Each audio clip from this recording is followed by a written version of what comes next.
So you've had your trip planned for weeks. You've got the fish all dialed in, then comes Mother Nature and that inevitable curveball. KVD shows us how to roll with the punches in Bass School 101.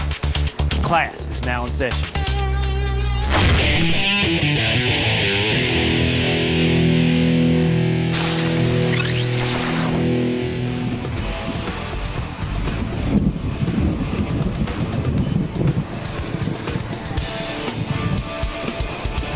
Boy, looking at the radar on my phone, there's a big front, and it's going to pass just north of us, and it's actually just coming through right now. You know, the weather is one of the most important things that I watch when I'm going out to try to determine what I might fish that day, what the mood of the fish might be, what patterns might develop out there. You know, basically, the bass is a low light feeder, and when you have a low pressure system like this that comes in, you've got a window that'll open up where these fish will go crazy. They'll get real active. You know, that's where you want to throw a spinner bait or a crankbait or a jerk bait, because the strike zone gets a lot bigger.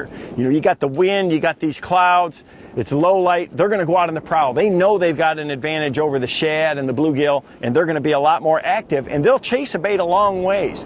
So today's the day you want to throw your power baits, spinner baits, crankbaits, you know, fast moving lures that you can cover a lot of water with. As soon as that front passes, they're going to hunker down, they're going to get tight to this cover like this wood, and I'm probably going to have to change to a different technique, you know, something slower, something that I can fish vertically and keep in the strike zone longer, like a jig or a drop shot. The weather is something that I watch religiously. The Weather Channel is something you should check every time you go fishing to see what's going to happen during that day that you're fishing, what's kind of came through in the past, because it'll give you a good idea what the mood of the fish might be and a good starting point as to what techniques you could use for that day. If you've got a fishing trip planned, watch the Weather Channel, check the hourly forecast, and plan your day around it.